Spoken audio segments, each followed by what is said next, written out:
सदा से ही संस्था को मिलता रहा है। स्वागत करता हूं अपने सदर सांसद श्री रवि किशन शुक्ला जी का एवं जनप्रतिनिधियों का, जिनकी उपस्थिति हमारा संबल है। गांधी शांति पुरस्कार 2021 का गीता प्रेस को मिलना हमारे लिए, सनातन धर्म प्रेमियों के लिए तथा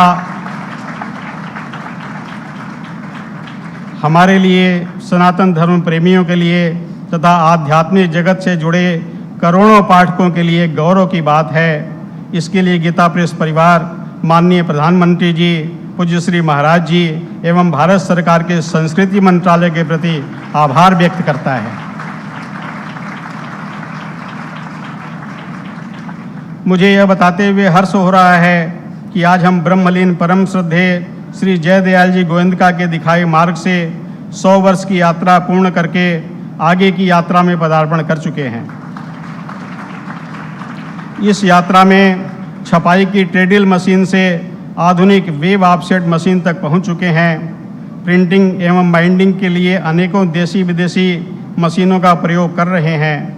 लगभग 2 लाख वर्ग फीट में फैला प्रेस सुदूर भारत के कोने कोने में उनकी भाषा में सत साहित्य उपलब्ध करा रहा है। 15 भाषाओं में लगभग 1800 तरह की पुस्तकें प्रकाशन में हैं। गीता प्रेस आज पाठकों की रुचि को देखते हुए 500 से अधिक पुस्तकों को अपनी वेबसाइट पर पढ़ने के लिए उपलब्ध करा चुका है तथा और पुस्तकों को उपलब्ध कराने का कार्य प्रगति पर है। कल्याण मासिक पत्रिका, जो सन 1926 से लगातार अभी तक प्रकाशित हो रही है, इसका यह 97वां वर्ष चल रहा है।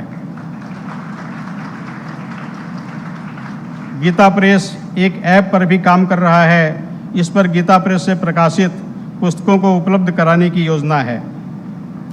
जिस त्रुटिहीन और प्रामाणिक जानकारी पाठकों को उपलब्ध कराने के संकल्प के साथ प्रेस की स्थापना हुई थी, वह आज भी है। इन्हीं शब्दों के साथ वाणी को विराम देता हूँ। पुनः सादर वंदन एवं अतिशय विनम्रता के साथ सभी को सादर प्रणाम।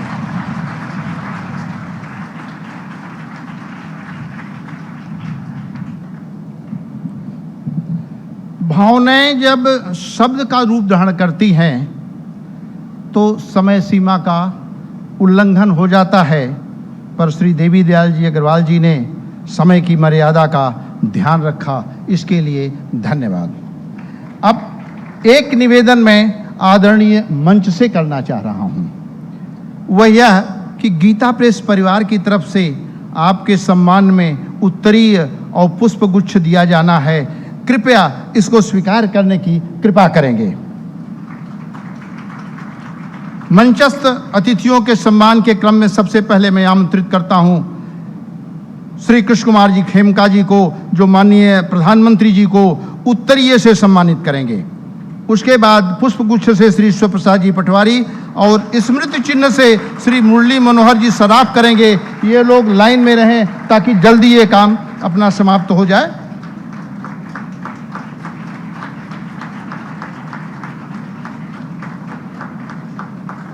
स्मृति चिन्ह प्रदान करते हुए अगले कार्यक्रम में माननीय राज्यपाल महोदया जी को उत्तरीय भेंट करेंगे श्री नारायण प्रसाद जी अजिशरिया और पुष्पगुच्छ श्री राधे श्याम अग्रवाल।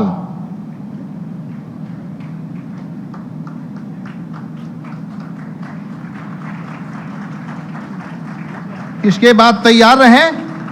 पूज्य श्री महाराज जी को उत्तरीय भेंट करेंगे श्री परीक्षित अग्रवाल जी और पुष्पगुच्छ श्री गौरी शंकर मोहता जी।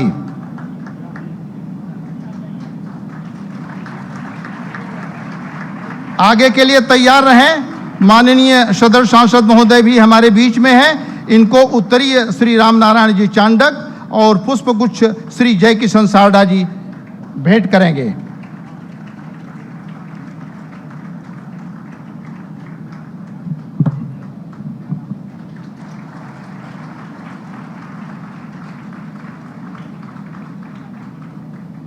और अब बारी है शताब्दी वर्ष समापन समारोह के उपलक्ष्य में प्रकाशित चित्रमय शिव पुराण और नेपाली भाषा में अनुवादित शिव महापुराण के विमोचन की। इस ग्रंथ के प्रति हम लोगों का पूज्य भाव है। पहले चित्रमय शिव पुराण का विमोचन माननीय प्रधानमंत्री जी के करकमलों द्वारा किया जाएगा। श्री आशुतोष उपाध्याय और श्री संतोष कुमार पारिक से आग्रह है कि ग्रंथ को आदरपूर्वक मंच ले आएं और विमोचन में माननीय प्रधानमंत्री जी का सहयोग करें।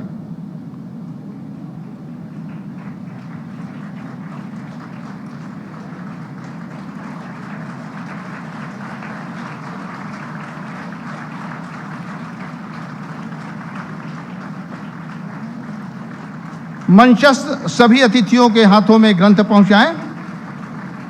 यह संपूर्ण ग्रंथ आर्ट पेपर पर छपा है। इसमें 225 से अधिक आकर्षक और मनोहारी चित्र हैं। ग्रंथ को श्रद्धापूर्वक आप लोग हाथ से लेकर के और फिर नीचे रख दें ताकि हाथ में लिए थोड़ा जोर पड़ सकता है, पुस्तक भारी है।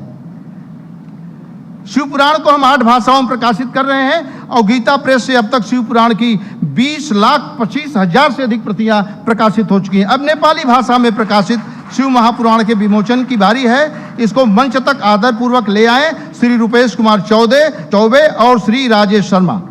इसके विमोचन के लिए सभी माननीयों के करकमलों में ग्रंथ उपलब्ध कराएं और फिर उसके बाद जैसे विमोचन होता है हाथ में से माननीयों के ग्रंथ ले लें। यह खंड 2 खंडों में प्रकाशित है। इसमें संस्कृत के श्लोक के साथ हिंदी भाषा में अनुवाद है। इस ग्रंथ के संपादक डॉक्टर काशीनाथ न्योपाने जी काठमांडू से इस ऐतिहासिक क्षण के साक्षी बनने के लिए स्वयं पधारे हैं। हम इनके प्रति आदर का भाव व्यक्त करते हैं।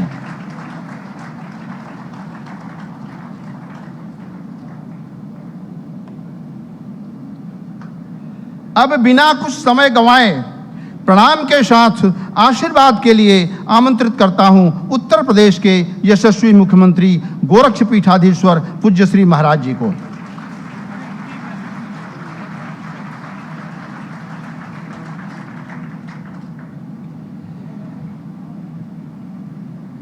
आदरणीय प्रधानमंत्री जी, प्रदेश की माननीय राज्यपाल आदरणीय श्रीमती आनंदीबेन पटेल जी, गोरखपुर के माननीय सांसद Shri Ravi Kishan Shukla ji, Gita press trust board के चेयरमैन श्री केशवराम अग्रवाल जी, जनरल सेक्रेटरी श्री विष्णु प्रसाद चांद गोटिया जी, ट्रस्टी श्री बैजनाथ अग्रवाल जी, ट्रस्टी पूनम चंद राठी जी, गीता प्रेस ट्रस्ट बोर्ड से जुड़े हुए सभी पदाधिकारीगण, सभी सम्मानित जनप्रतिनिधिगण, गोरखपुर के सभी आगंतुक महानुभाव और उपस्थित भाइयों बहनों, नए भारत के निर्माता, भारत माता के महान सपूत, भारत को वैश्विक पहचान दिलाने वाले आदरणीय प्रधानमंत्री जी का, महायोगी बाबा गोरक्षनाथ की इस पावन धरा पर गीता प्रेस के शताब्दी महोत्सव के इस भव्य समारोह में मैं प्रदेश शासन की ओर से, प्रदेश की जनता की ओर से हृदय से स्वागत करता हूं, अभिनंदन करता हूं।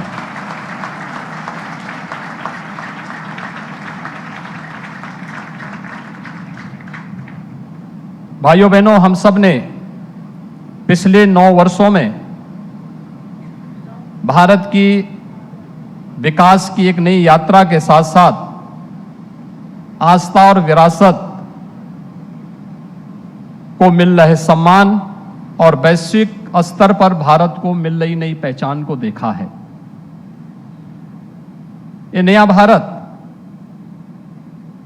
जिसमें समग्र विकास की अवधारणा चरितार्थ होती हुई दिखाई दे रही है, तो साथ साथ भारत की गौरवशाली आस्था और विरासत को भी एक नई पहचान मिली है।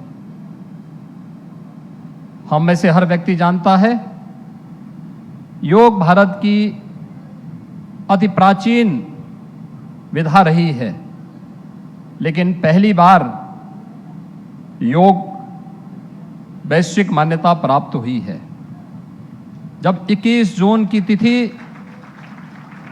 संयुक्त राष्ट्र संघ के द्वारा विश्व योग दिवस के रूप में मान्यता देकर के आदरणीय प्रधानमंत्री जी के प्रस्ताव को वैश्विक मान्यता दी और वर्तमान में 180 देश भारत की ऋषि परंपरा की इस प्रसाद के साथ, इस उपहार के साथ जुड़ करके भारत के प्रति कृतज्ञता ज्ञापित करते हैं। कुंभ को विश्व की मानवता की अमूर्त सांस्कृतिक धरोहर के रूप में मान्यता देकर के प्रयागराज कुंभ को वैश्विक मान्यता दिलाने का कार्य 2019 में देश ने भी और दुनिया ने भी देखा है। और भारत की गौरवशाली आस्था के प्रति सम्मान और उनकी पुनर्स्थापना का कार्य किस रूप में होना है, यह आपने बाबा विश्वनाथ के धाम को देखा होगा। काशी में बाबा विश्वनाथ का धाम हो या केदारनाथ में नई केदारपुरी, बद्रिकाश्रम में पवित्र बद्रीनाथ धाम हो या महाकाल में महालोक की पुनर्स्थापना का कार्यक्रम और 500 वर्षों के इंतजार को समाप्त करते हुए अयोध्या में से राम जन्मभूमि पर भगवान श्री राम के भव्य मंदिर के निर्माण का कार्य, ये सभी एक एक करके आज होते हुए दिखाई दे रहे हैं। गरीब कल्याण की योजनाएं जितना भारत के अंदर चल रही हैं, हुई हैं विगत 9 वर्ष में, आजादी के बाद कभी भी भारत के अंदर तो नहीं हुई, लेकिन दुनिया का कोई देश आज भी उस मात्रा में, उस पैमाने पर उन गरीब कल्याणकारी योजनाओं को आगे नहीं बढ़ा पाया है। गीता प्रेस अपने 100 वर्ष की एक शानदार यात्रा को लेकर के आगे बढ़ा है और शानदार यात्रा में इन 100 वर्षों में विगत 75 वर्षों में कोई प्रधानमंत्री गीता प्रेस में आज तक नहीं आ पाया, क्योंकि गीता प्रेस भारत की मूल आत्मा को झंकृत करता है, उसको जागृत करने का कार्य करता रहा है। और उसे पहली बार भारत के किसी यशस्वी प्रधानमंत्री जी के द्वारा सम्मान दिया गया है और मैं आदरणीय प्रधानमंत्री जी का इसके प्रति भी आभार व्यक्त करता हूं कि 2021 के गांधी पीस प्राइज के लिए भी गीता प्रेस के योगदान को सम्मानित करने का कार्य आपकी अध्यक्षता में गठित जूरी ने किया। यह न केवल गीता प्रेस का बल्कि भारत की उस हर धरोहर का सम्मान है जो हमारी पहचान है और जो भारत को एक नई पहचान के साथ आगे बढ़ाने का कार्य करता है। आज भाइयों बहनों, हम सब जानते हैं 1923 में इस गोरखपुर में सरदेव सेठ जी, श्री जयदयान गोयनका जी ने एक किराए के भवन में अपने कुछ सहयोगियों के साथ एक प्रेस की स्थापना की थी। उस छापाखाने को भी अभी आदरणीय प्रधानमंत्री जी ने अवलोकन किया और गीता प्रेस इन 100 वर्षों में अनेक उतार चढ़ाव को देखते हुए आज लगभग 100 करोड़ प्रकाशन करने की ओर अग्रसर है। भारत की विशुद्ध सनातन धर्म से जुड़ी हुई भारत की प्रत्येक भाषा का यह प्रकाशन आज भारत के लगभग हर घर में मौजूद है। यह हर भारतीय को गौरवान्वित करता है, उसके अपने मूल के साथ जोड़ने का कार्य करता है। एक और आस्था का सम्मान और दूसरी तरफ विकास की नई यात्रा को ध्यान में रख करके देश के अंदर जो कुछ भी देखने को मिला है, ये तो गोरखपुर का वासी हर व्यक्ति जान रहा है। 30 वर्षों से बंद गोरखपुर का खाद कारखाना आज अपने 110% क्षमता से कार्य कर रहा है। गोरखपुर में एम्स कोई सब कल्पना भी नहीं करता था, लेकिन वह भी आज साकार हुआ है और भव्य रूप से गोरखपुर का एम्स पूर्वी उत्तर प्रदेश, पश्चिम उत्तर बिहार और नेपाल के एक बड़े भूभाग को बेहतर स्वास्थ्य की सुविधा उपलब्ध करा रहा है। गोरखपुर में और पूर्वी उत्तर प्रदेश में इंसेफ्लाइटिस जैसी बीमारियों के समाधान के लिए आईसीएमआर के एक रिसर्च सेंटर की स्थापना का कार्य इसी गोरखपुर में हुआ है। और यही गोरखपुर है रामगढ़ ताल, जो गोरखपुर की आपराधिक गतिविधियों का अड्डा था, आज शानदार सरोवर के रूप में अपनी एक नई पहचान बना रहा है। एक नई कनेक्टिविटी के साथ उड़ान योजना के अंतर्गत 2017 के पहले गोरखपुर में केवल एक फ्लाइट थी, आज 14 फ्लाइट गोरखपुर से चल रही हैं। और नए भारत की नई ट्रेन वंदे भारत के रूप में भी आज गोरखपुर से लखनऊ के लिए और जोधपुर से अहमदाबाद के लिए आदरणीय प्रधानमंत्री जी के कर कमलों से कुछ ही देर में प्रारंभ होने वाला है। भाइयों बहनों, ये अद्भुत संगम और सचमुच ऐसे महानायक का इस अवसर पर स्वागत और अभिनंदन हर भारतवासी का सिर गौरव के साथ आगे बढ़ता है जब वैश्विक मंच पर भारत को मिलती हुई प्रतिष्ठा हम देखते हैं। पापुआ न्यू गिनी हो, फिजी हो, ऑस्ट्रेलिया हो या जापान हो या दुनिया के दादा के रूप में माने जाने वाले अमेरिका के अंदर प्रधानमंत्री जी की लोकप्रियता या दुनिया के किसी भी अन्य उस मंच पर या भारत के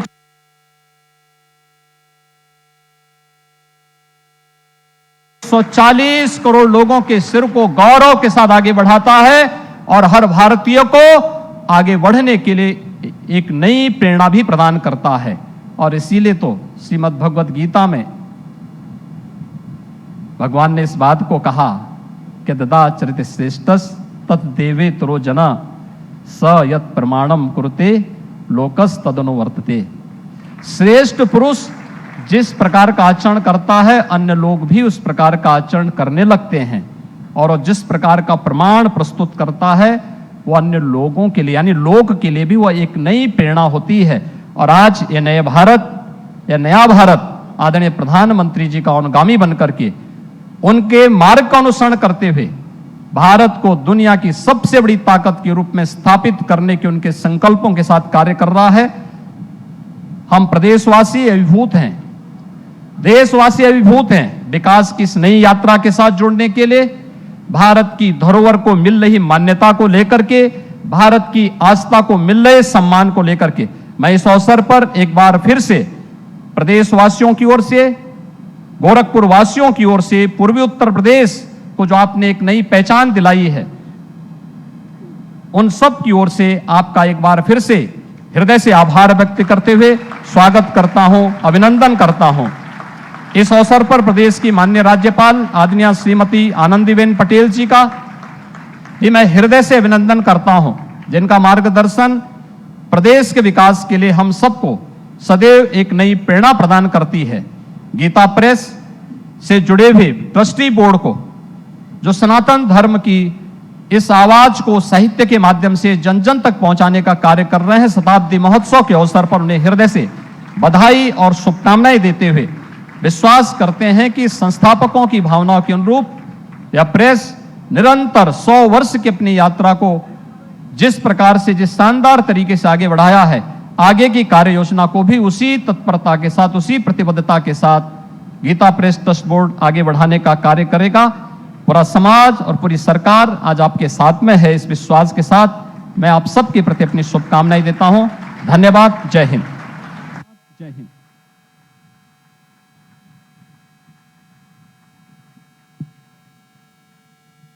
पूज्य श्री महाराज जी का इतना बड़ा आशीर्वाद अगर साथ में है तो गीता प्रेस 100 वर्ष क्या अपनी 1000 वर्ष की यात्रा इसी तरह से पूरी करता रहेगा। अब गीता प्रेस के विषय में एक डॉक्यूमेंट्री दिखाई जाएगी, जो गीता प्रेस जो काम चल रहा है, क्योंकि माननीय प्रधानमंत्री जी को इतना समय नहीं था कि हम प्रेस दिखा पाते, इसलिए एक डॉक्यूमेंट्री के माध्यम से, बहुत छोटी सी डॉक्यूमेंट्री है और इसको जल्दी शीघ्र चालू करके दिखाया जाए। मानव जीवन में अध्यात्म के साथ ही जीवन के हर पड़ाव पर नई दिशा देने में भारतवर्ष की प्राचीन सनातन संस्कृति और ग्रंथों का महत्वपूर्ण योगदान है। वसुधैव कुटुंबकम के मंत्र से प्रेरित तथा विश्व कल्याण को समर्पित इस गौरवशाली विरासत के मूल में पुराण, उपनिषद, श्रीमद् भगवद गीता एवं रामायण जैसे दिव्य ग्रंथ हैं। महायोगी गुरु गोरक्षनाथ की तपोस्थली गोरखपुर स्थित गीता प्रेस धार्मिक ग्रंथों एवं पुस्तकों का सबसे बड़ा प्रकाशन है। गोलोकवासी सेठ जय दयाल गोयंदका जी, हनुमान प्रसाद पोद्दार जी, घनश्याम दास जलान जी ने सनातन संस्कृति के सिद्धांतों को प्रोत्साहित करने एवं इन ग्रंथों के शुद्ध और प्रामाणिक पाठ सर्वसाधारण को सुलभ कराने के उद्देश्य से 29 अप्रैल 1923 को गीता प्रेस की स्थापना की थी। विगत 100 वर्षों से गीता प्रेस अनवरत इन ग्रंथों को जन जन तक पहुंचाने में अतुलनीय भूमिका निभा रहा है। शायद ही देश में कोई ऐसा सनातनी परिवार होगा जहां गीता प्रेस की पुस्तकें न हो।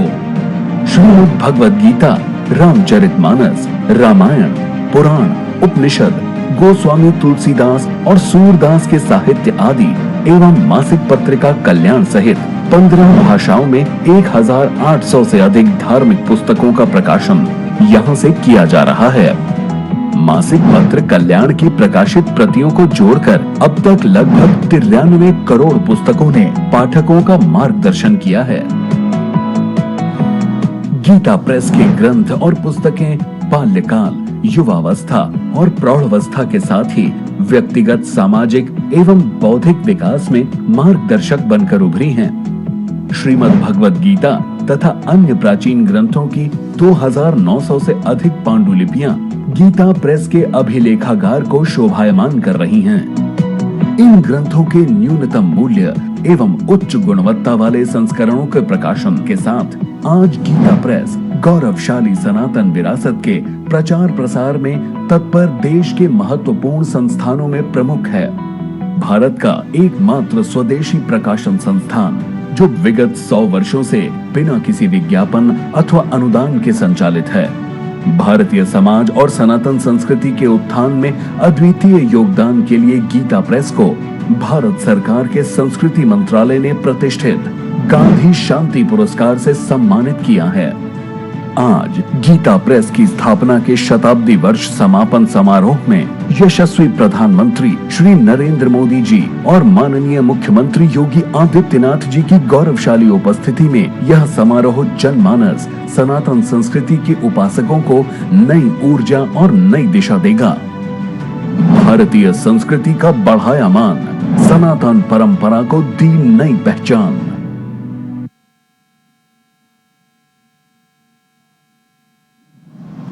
यह अविस्मरणीय क्षण इतिहास बनने वाला है। आइए हम इस पल को इतिहास बनने के पहले अपने यादों की पुस्तक में सहेज कर रख लें। ऐतिहासिक क्षण का साक्षी बनना भी गौरव की बात होती है। अंतर्राष्ट्रीय स्तर पर भारत का आकलन किया जाए तो कायाकल्प स्पष्ट दिखेगा। जिस सक्षम, जिस शक्तिशाली, जिस दृढ़ निश्चयी और नेतृत्वकर्ता भारत की अपेक्षा विश्व को लंबे अरसे से थी, उन उम्मीदों पर आज भारत खरा उतरता है। आज विश्व सर्वव्यापी भारत का दर्शन कर रहा है। इसी के साथ ही अब मैं आशीर्वाद के लिए बड़े आदर के साथ आमंत्रित करता हूं आज के मुख्य अतिथि माननीय प्रधानमंत्री जी को, जिनके प्रतिभा प्रभाकर के प्रखर प्रकाश से पूरा विश्व प्रकाशित हो रहा है, ऐसे यशस्वी प्रधानमंत्री जी को।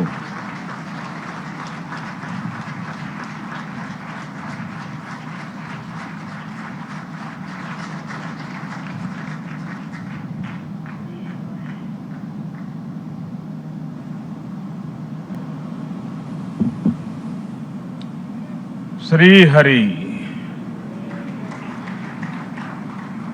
वसुदेव सुतम देवम कंस चाणूरमर्दनम देवकी परमानंदम कृष्णम वंदे जगद्गुरु। उत्तर प्रदेश के राज्यपाल आनंदीबेन पटेल,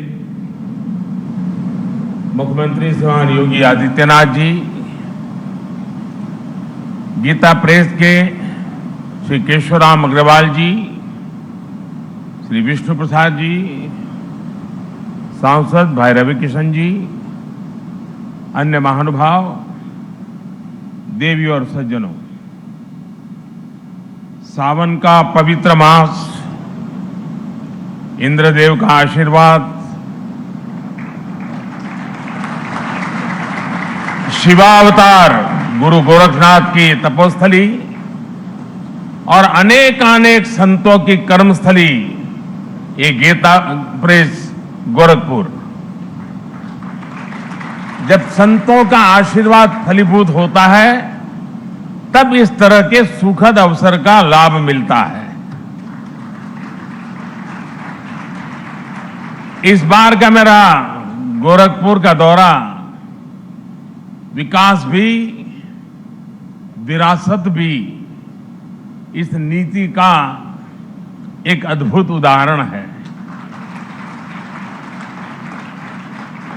मुझे अभी चित्रमय शिव पुराण और नेपाली भाषा में शिव पुराण के विमोचन का सौभाग्य मिला है। गीता प्रेस के इस कार्यक्रम के बाद मैं गोरखपुर रेलवे स्टेशन जाऊंगा। आज से ही गोरखपुर रेलवे स्टेशन के आधुनिकीकरण का काम भी शुरू होने जा रहा है। और मैंने जब से सोशल मीडिया पर इसकी तस्वीरें डाली है, लोग हैरान होकर के देख रहे हैं।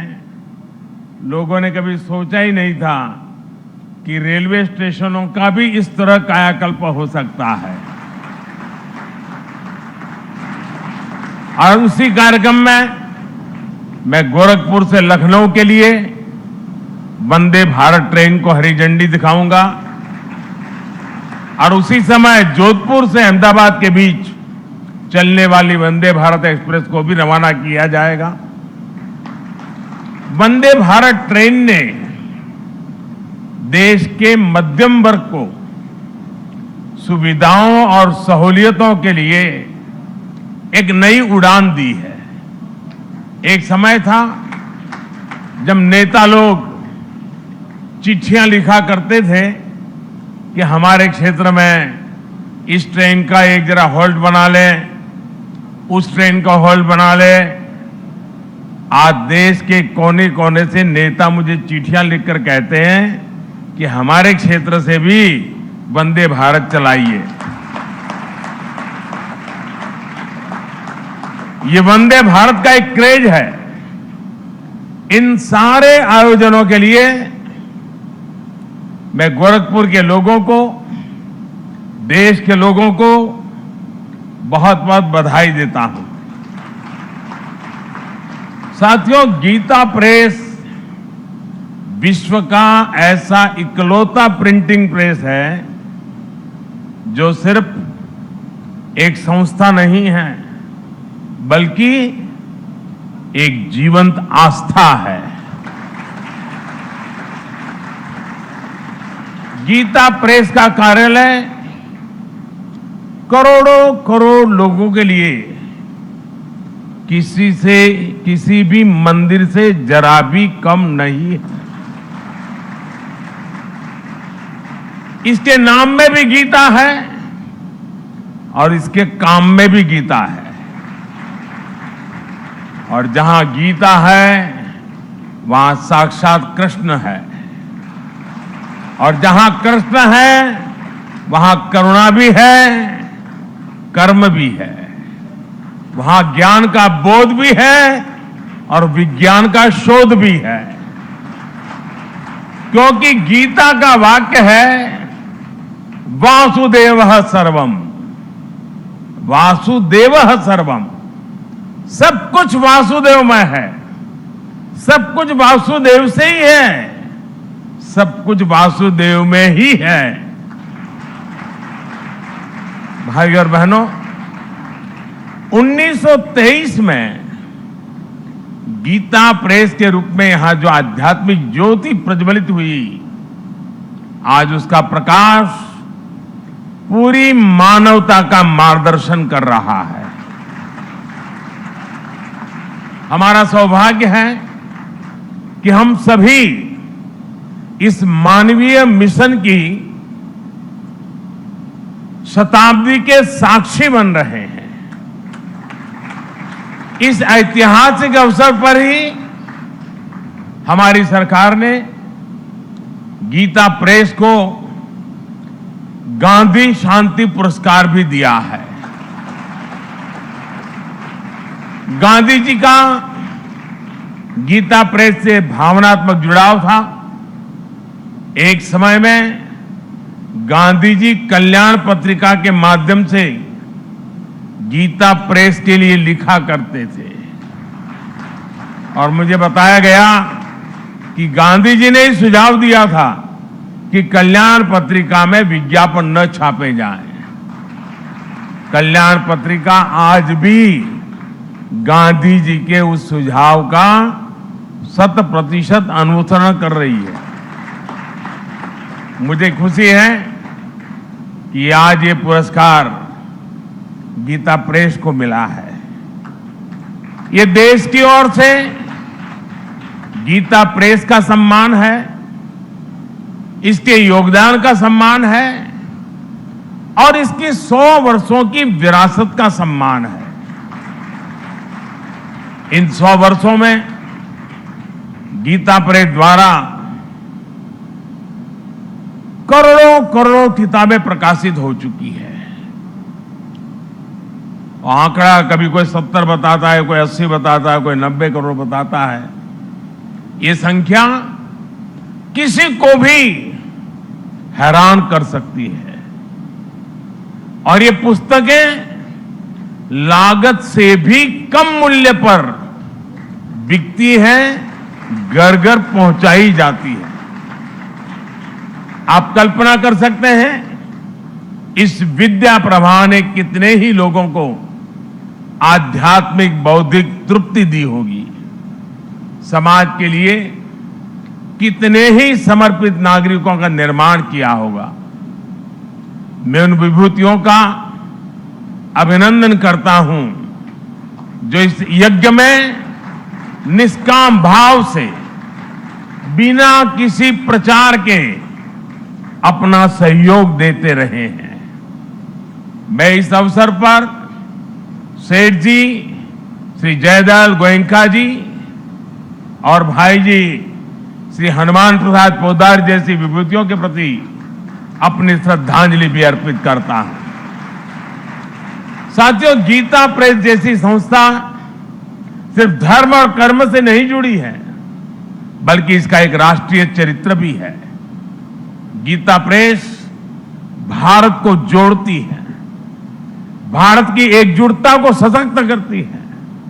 देश भर में इसकी 20 शाखाएं हैं। देश के हर कोने में रेलवे स्टेशनों पर हमें गीता प्रेस का स्टॉल देखने को मिलता है। 15 अलग अलग भाषाओं में यहां से करीब 1600 प्रकाशन होते हैं। गीता प्रेस अलग अलग भाषाओं में भारत के मूल चिंतन को जन जन तक पहुंचाती है। गीता प्रेस एक तरह से एक भारत श्रेष्ठ भारत की भावना को प्रतिनिधित्व देती है। साथियों, गीता प्रेस ने अपने 100 वर्षों की ये यात्रा एक ऐसे समय में पूरी की है जब देश अपनी आजादी के 75 वर्ष मना रहा है। इस तरह के योग केवल संयोग नहीं होते। 1947 के पहले भारत ने निरंतर अपने पुनर्जागरण के लिए अलग अलग क्षेत्रों में प्रयास किए। अलग अलग संस्थाओं ने भारत की आत्मा को जगाने के लिए आकार लिया। इसी का परिणाम था कि 1947 आते आते भारत मन और मानस से गुलामी की बेड़ियों को तोड़ने के लिए पूरी तरह तैयार हो गया। गीता प्रेस की स्थापना भी इसका एक बहुत बड़ा आधार बनी। 100 साल पहले का ऐसा समय जब सदियों की गुलामी ने भारत की चेतना को धूमिल कर दिया था। आप भी जानते हैं कि इससे भी सैकड़ों साल पहले विदेशी आक्रांताओं ने हमारे पुस्तकालयों को जलाया था। अंग्रेजों के दौर में गुरुकुल और गुरु परंपरा लगभग नष्ट कर दिए गए थे।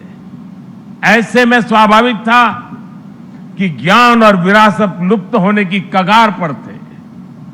हमारे पूज्य ग्रंथ गायब होने लगे थे। जो प्रिंटिंग प्रेस भारत में थे वो महंगी कीमत के कारण सामान्य मानवी की पहुंच से दूर थे। आप कल्पना करिए, गीता और रामायण के बिना हमारा समाज कैसे चला रहा होगा। जब मूल्यों और आदर्शों के स्रोत ही सूखने लगे तो समाज का प्रवाह अपने आप थमने लगता है। लेकिन साथियों, हमें एक बात और याद रखनी है।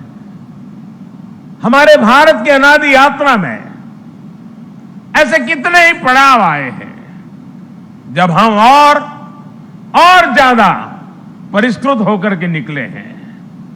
कितनी ही बार अधर्म और आतंक बलवान हुआ है। कितनी ही बार सत्य पर संकट के बादल मंडराए हैं। लेकिन तब हमें श्रीमद् भागवत गीता से ही सबसे बड़ा विश्वास मिलता है। यदा यदा ही धर्मस्य ग्लानिर्भवति भारत अभ्युत्थानम अधर्मस्य तदात्मानं सृजाम्यहम्। अर्थात जब जब धर्म की सत्ता पर, सत्य की सत्ता पर संकट आता है, तब तब ईश्वर उसकी रक्षा के लिए प्रकट होते हैं। और गीता का 10वां अध्याय बताता है कि ईश्वर कितनी ही विभूतियों के रूप में सामने आ सकता है। कभी कोई संत आकर समाज को नई दिशा दिखाते हैं, तो कभी गीता प्रेस जैसी संस्थाएं मानवीय मूल्यों और आदर्शों को पुनर्जीवित करने के लिए जन्म लेती है। इसलिए ही 1923 में जब गीता प्रेस ने काम करना शुरू किया तो भारत के लिए भी उसकी चेतना और चिंतन का प्रवाह तेज हो गया। गीता समेत हमारे धर्म ग्रंथ फिर से घर घर गूंजने लगे। मानस फिर से भारत के मानस से हिलमिल गई। इस ग्रंथों से पारिवारिक परंपराएं और नई पीढ़ियां जुड़ने लगी। हमारे पवित्र ग्रंथ आने वाली पीढ़ियों की थाती बनने लगे। साथियों, गीता प्रेस इस बात का भी प्रमाण है कि जब आपके उद्देश्य पवित्र होते हैं, आपके मूल्य पवित्र होते हैं, तो सफलता आपका पर्याय बन जाती है।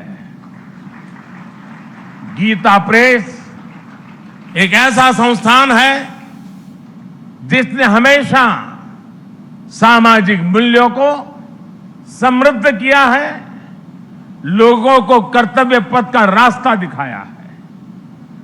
गंगा जी की स्वच्छता की बात हो, योग विज्ञान की बात हो, पतंजलि योग सूत्र का प्रकाशन हो, आयुर्वेद से जुड़ा आरोग्य अंक हो, भारतीय जीवन शैली से लोगों को परिचित करवाने के लिए जीवनचर्या अंक हो, समाज में सेवा के आदर्शों को मजबूत करने के लिए सेवा अंक और दान महिमा हो, इन सब प्रयासों के पीछे राष्ट्र सेवा की प्रेरणा जुड़ी रही है, राष्ट्र निर्माण का संकल्प रहा है।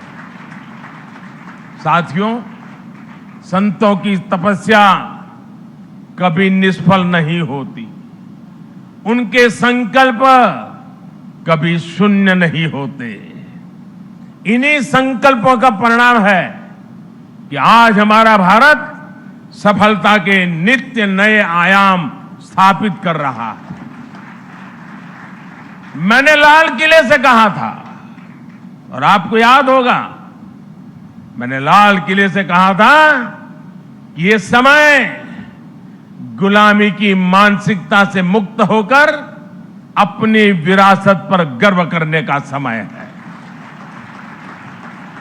और इसलिए शुरुआत में भी मैंने कहा आज देश विकास और विरासत दोनों को साथ लेकर चल रहा है। आज एक और भारत डिजिटल टेक्नोलॉजी में नए रिकॉर्ड बना रहा है, तो साथ ही सदियों बाद काशी में विश्वनाथ धाम का दिव्य स्वरूप भी देश के सामने प्रकट हुआ है।